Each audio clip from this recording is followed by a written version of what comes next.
नमस्कार, आप देख रहे हैं न्यूज 80 और मैं हूं आपके साथ शिवानी शर्मा।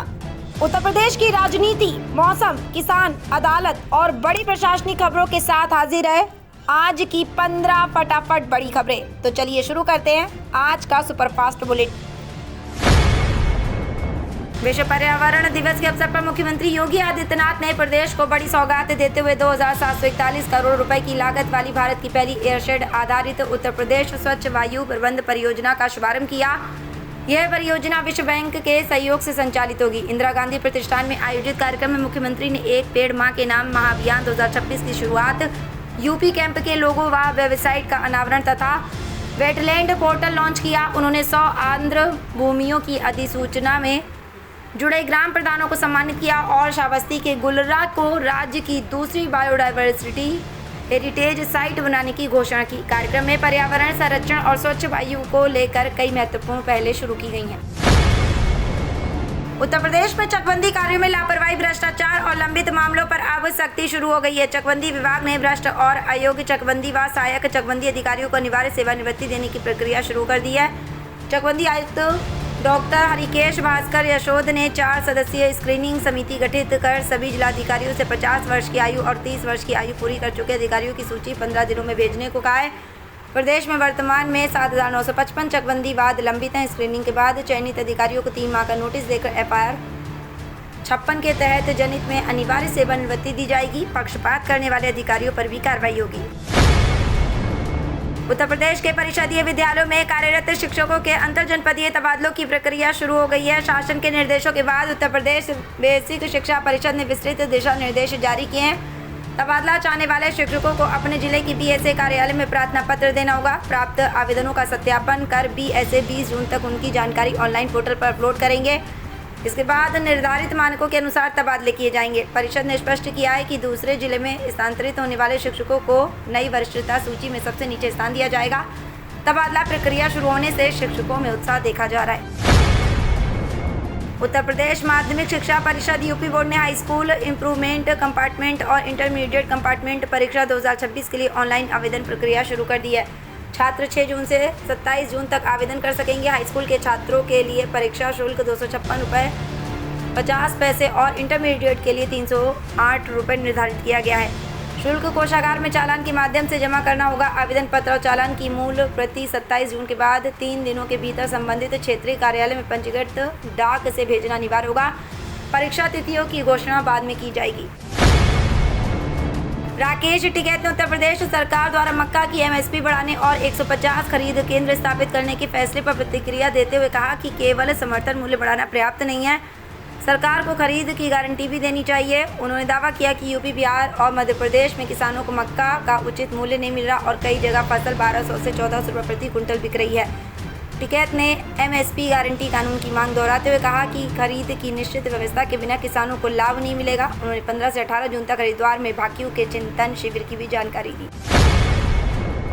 प्रधानमंत्री किसान सम्मान निधि योजना की 23वीं किस्त जून के अंत या जुलाई 2026 में जारी होने की संभावना है। हालांकि केंद्र सरकार ने अभी आधिकारिक तारीख घोषित नहीं की है। कृषि विभाग के अनुसार किसानों को अगली किस्त पाने के लिए 2 जरूरी काम फार्मर रजिस्ट्री और वार्षिक eKYC 30 जून तक पूरा करना होगा। इनमें से किसी एक की भी कमी होने पर किस्त रुक सकती है। सरकार ने स्पष्ट किया कि भविष्य में PM किसान सम्मान निधि समेत अन्य कृषि योजनाओं का लाभ फार्मर रजिस्ट्री के आधार पर ही मिलेगा। पात्र किसानों को योजना के तहत सालाना 6,000 रुपये 3 किस्तों में दिए जाते हैं। अभिमुक्तेश्वरानंद सरस्वती की गौ रक्षार्थ धर्म युद्ध यात्रा गुरुवार को फर्रुखाबाद पहुंची। पांडेश्वरनाथ मंदिर में आयोजित सभा में शंकराचार्य ने गाय को राष्ट्रमाता और राज्य माता घोषित करने की मांग उठाई। उन्होंने लोगों से अपील की कि आगामी चुनावों में उसी दल का समर्थन करें जो गौ संरक्षण और गाय को विशेष दर्जा देने की पहल करे। उन्होंने गौशालाओं की बदहाल स्थिति, गौचर भूमि पर कब्जों और छुट्टा पशुओं की समस्या पर चिंता जताई। साथ ही उपस्थित लोगों को गौ संरक्षण का संकल्प दिलाते हुए सरकारों से प्रभावी कदम उठाने की मांग की। चंद्रशेखर आजाद ने मेरठ में सत्ता परिवर्तन यात्रा के दौरान केंद्र और प्रदेश सरकार पर निशाना साधते हुए उन्हें पूंजीपतियों की सरकार बताया।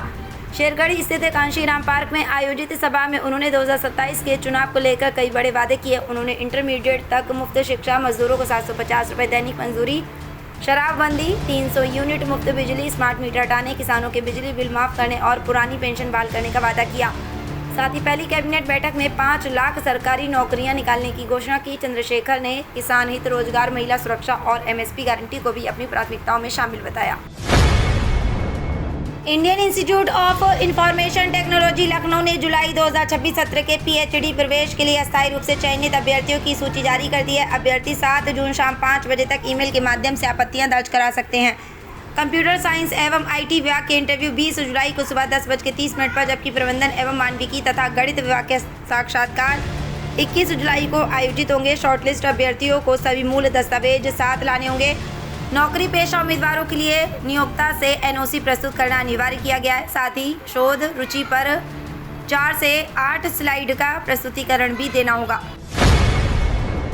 भारतीय जनता पार्टी ने 2027 उत्तर प्रदेश विधानसभा चुनाव के लिए बूथ स्तर पर बड़ी रणनीति तैयार की है। पार्टी ने 1.76 लाख बूथ पालकों और 27,633 शक्ति केंद्रों के जरिए मिशन यूपी 2027 शुरू किया है।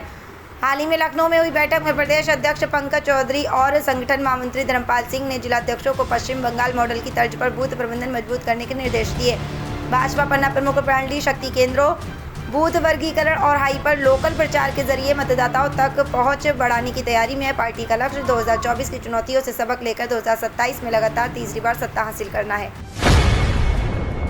इलाहाबाद हाई कोर्ट की लखनऊ पीठ ने उत्तर प्रदेश ग्राम पंचायत चुनाव में देरी पर राज्य सरकार को फटकार लगाते हुए कहा कि ओबीसी आरक्षण प्रक्रिया में पहले ही तेजी दिखाई जानी चाहिए थी। न्यायालय ने ओबीसी आयोग और राज्य निर्वाचन आयोग को 10 जुलाई 2026 तक पंचायत चुनावों की प्रगति रिपोर्ट दाखिल करने का निर्देश दिया है।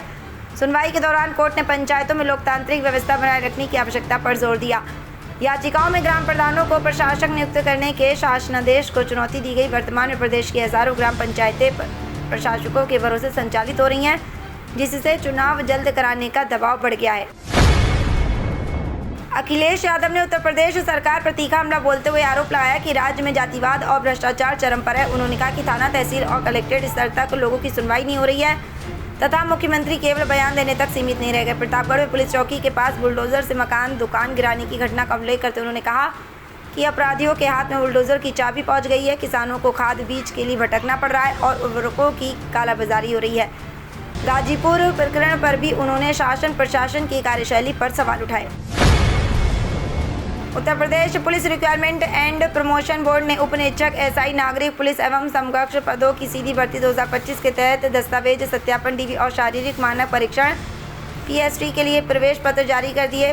4,543 पदों पर भर्ती के अगले चरण का आयोजन 15 जून 2026 उत्तर प्रदेश के सभी 75 जिलों में होगा। अभ्यर्थी आधिकारिक वेबसाइट से रजिस्ट्रेशन नंबर और जन्मतिथि के माध्यम से एडमिट कार्ड डाउनलोड कर सकते हैं। उम्मीदवारों को सभी मूल प्रमाण पत्र और उनकी स्वप्रमाणित प्रतियां साथ लानी होंगी। निर्धारित तिथि और समय पर उपस्थित होना अनिवार्य बताया गया है। उत्तर प्रदेश में बजट आवंटन प्रक्रिया को तेज और पारदर्शी बनाने के लिए वित्त विभाग डिजिटल हस्ताक्षर आधारित नई व्यवस्था लागू करने जा रहा है। इसके तहत विभागों के सुपर यूजर कंप्यूटर आधारित बजट आवंटन आदेशों पर डिजिटल हस्ताक्षर करेंगे। इससे बजट आवंटन आदेश की सॉफ्ट कॉपी तुरंत कोषागार और संबंधित आहरण एवं वितरण अधिकारी को ऑनलाइन उपलब्ध हो जाएगी तथा हार्ड कॉपी का इंतजार नहीं करना पड़ेगा। शासन से सेंट्रल सर्वर के माध्यम से बजट सीधे कोषागारों तक पहुंचेगा और सिस्टम में स्वतः अपडेट होगा। इससे भुगतान में देरी नहीं होगी और योजनाओं का क्रियान्वयन तेजी से होगा। और पश्चिमी उत्तर प्रदेश में 6 जून को भीषण गर्मी का असर जारी रहने के साथ कुछ क्षेत्रों में रात भरी आंधी और हल्की बारिश की संभावना है। मेरठ, नोएडा, गाजियाबाद, हापुड़, मुजफ्फरनगर, सहारनपुर और बागपत में दिन का तापमान 40 से 44 डिग्री सेल्सियस के बीच रह सकता है। शाम के समय तेज हवाएं चलने और बादल छाने के आसार हैं। मौसम विभाग ने लोगों को दोपहर में धूप से बचने, पर्याप्त पानी पीने और आवश्यक सावधानी बरतने की सलाह दी है। प्रदेश में जून के दौरान सामान्य से अधिक गर्मी और हीट वेव की स्थिति बने रहने का अनुमान है। तो ये थी आज की 15 फटाफट खबरें। अगर आपको वीडियो पसंद आया तो वीडियो को लाइक, शेयर व कमेंट जरूर करें। धन्यवाद।